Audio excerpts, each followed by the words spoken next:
Every day's a good day when it's new tool day. That's an 8-inch grinder with a 1 horsepower motor. What won't I be doing with it? Hey guys, welcome back. In today's exciting episode, I set up and customized this jet bench grinder that I got from an auction house for a really nice price. What a magnificent beast. Oh, look at her. Oh, how do I get out of the box? So as I mentioned, this is a 1 horsepower motor with 8-inch wheels on it. The wheel grits are 36 and 60, and they have been vitrified, which apparently means you heat it up until it becomes kind of glass-like. Oh, she's a beaut. While I get this set up, let me explain my plans for it. I don't have a permanent mounting location for this since I have such a small shop. My thought is to clamp it to my bench, much like my 4-inch vise, where I made a mounting bracket and utilized T-track to clamp it into position. And just like my radial drill press, I want to have a work light that comes on and off when I power up the unit. Clearly they think we have 3 hands for this one. I'm sure if I read the instructions, it would have said to mount the bracket to the frame first, then attach the safety glass, but what can I say? I don't pay attention in class much. Righty-tighty, lefty-loosey. So for those keen-eyed viewers, you'll notice 2 problems in that scene. First, I didn't know which way to spin the ratchet, and the other was I didn't install the crush washers, which I later had to circle back and rectify. And with some cute editing, we take care of the other side, and bam! Just like that. So I was curious how long it would take for this thing to actually spin down, so we set up a timer, and it took a lot longer than I thought. A lot longer.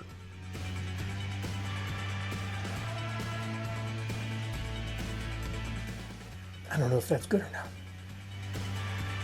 So the plan for this was to make a platform that I could clamp onto the bench, just like my 4-inch bench vise.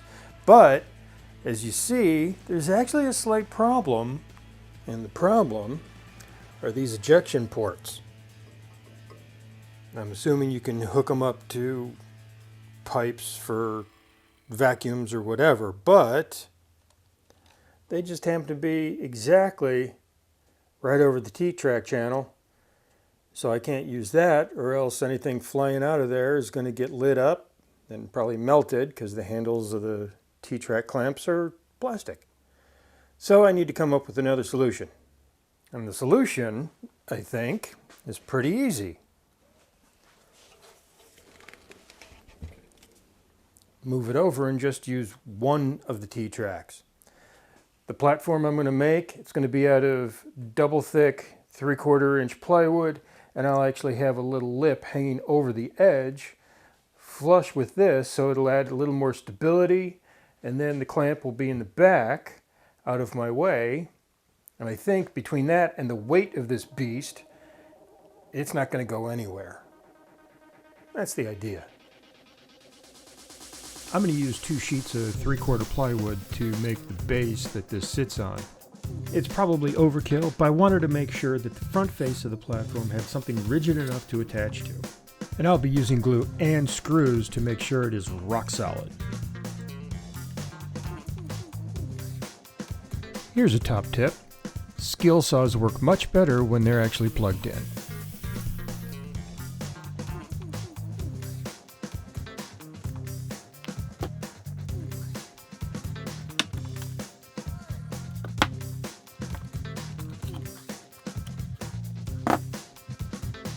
After drying overnight, we're going to run this through the table saw just to get everything nice and square.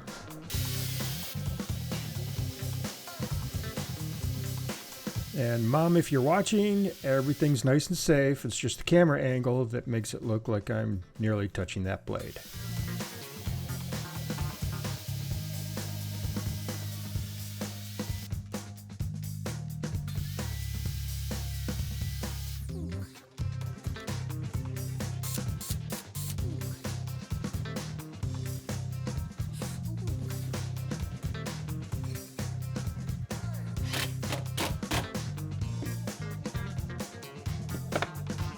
After another overnight drying session, we'll break the edges with a hand plane.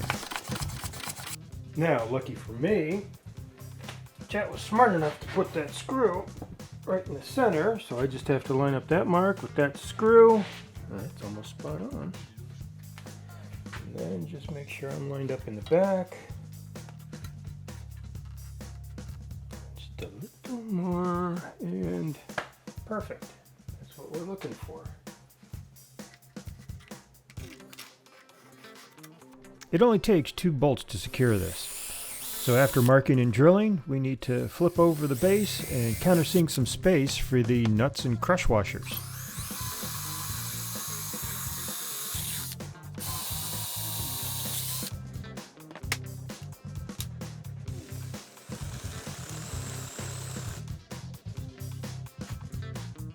So I wanted to get a work light on this, and I thought it'd be really nice to get one of these magnetic bases. It's got the on-off switch to basically enable or disable the magnet, and it turns out it doesn't work well.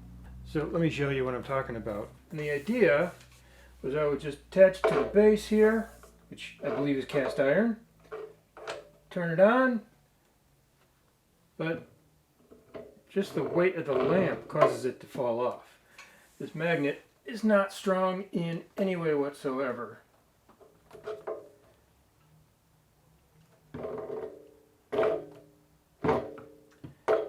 So it's time to come up with something else.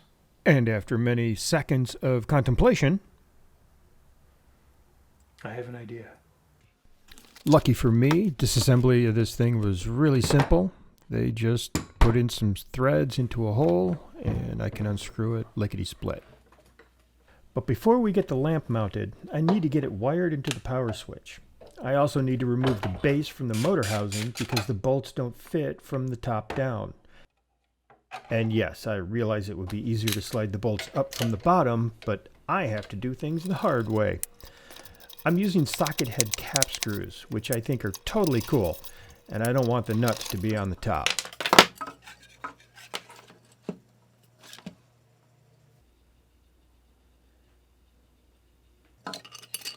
It was really awkward to measure how long the bolts would have to be, so I wanted to dry fit everything first. And that meant putting it all together without the motor housing attached to the base. And as it turns out, the bolts I had were a little too long, so I had to grind them down just a few millimeters. And I just happen to have the perfect tool for the job.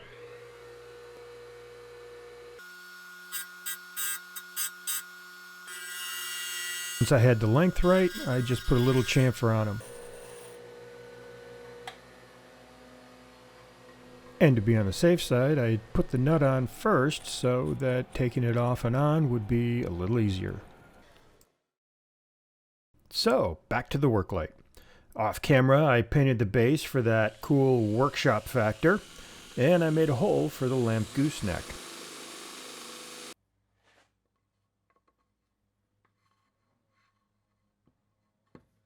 It took a little effort to deal with the power cord hanging off the side, but a file made quick work of it. The gooseneck flares out just at the base, but there's just enough friction to keep it in place without having to jury-rig any sort of security device. Here I'm just figuring out where to run the power cord back up into the base to connect the lamp to the switch.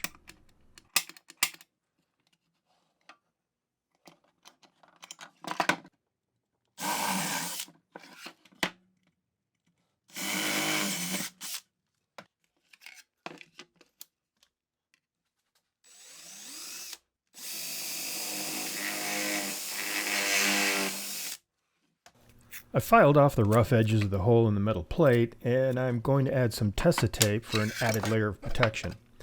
This tape is a cloth fabric used in a lot of automobile wiring harnesses to lessen any damage from rubbing on metal parts.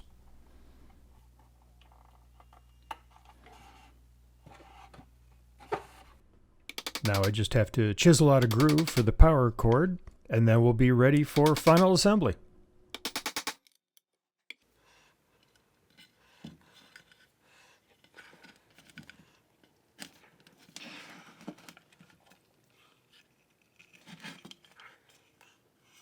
connect the lamp to the power switch, I'm using these quick wire splice kajiggers. They allow you to piggyback off one wire without having to take anything apart. They're designed specifically to attach a small wire to a larger one, and I guess that's to help ensure that you're not overloading a circuit.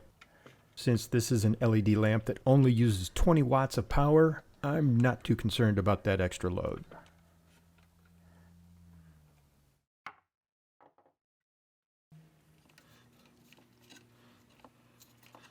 Once both wires are in place, you just have to grab a pair of pliers to squeeze this little piece of metal, which acts like a guillotine, to cut through the wire sleeve, but doesn't damage the wire itself.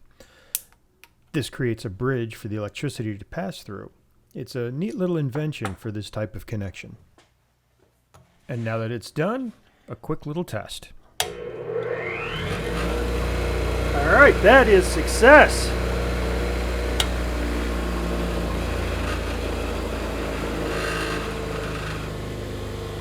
Now it's got to spin for 3 hours. Now that the wheel stopped spinning, I unplugged it and it's time for final assembly.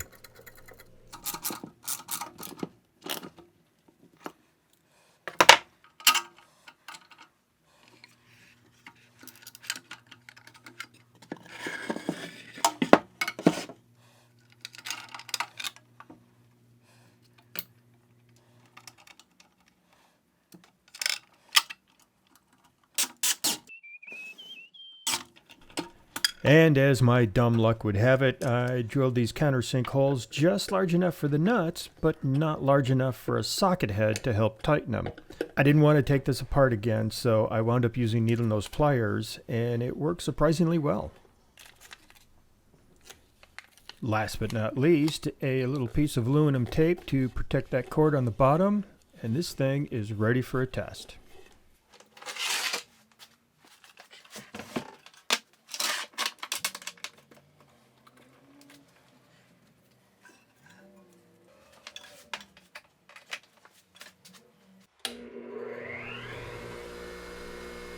And there we have it. This thing is rock solid. There's no vibration whatsoever, and that lamp is moving around exactly the way I envisioned it. It's staying put. It's not vibrating loose or anything. So I'm going to call this a pretty good success. And without further ado, grinding away a perfectly good bolt.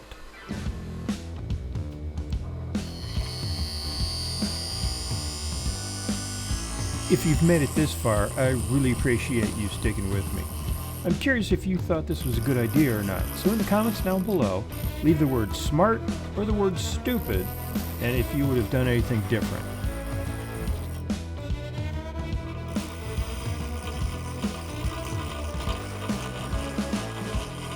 This thing is actually kind of fun to use.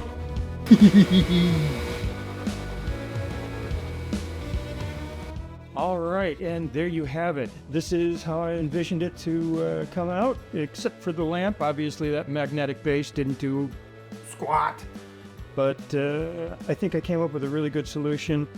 Because it was sort of a last-minute, spur-of-the-moment thing, I'm going to hold off on gluing that into the base until I've given it a little trial run.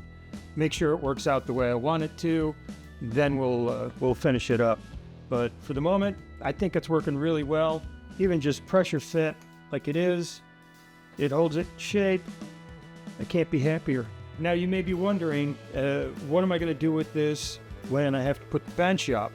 Because I don't know if you've seen in any of the videos before, but there's really not a whole lot of storage space in this garage. So I've got this great idea where I'm going to store this, and that's actually another project. So if I've done that project, you'll see the video over here at the end of this one. Otherwise, hang tight, it's in the works. A couple of questions. Have you done anything like this? Have you seen anything like this? Do you think it makes sense? I do, that's why I did it, but curious what you're thinking. So if you have any questions, post them down below. I'll get back to you as soon as I can. Otherwise, we'll see you in the next one. Thanks, everyone.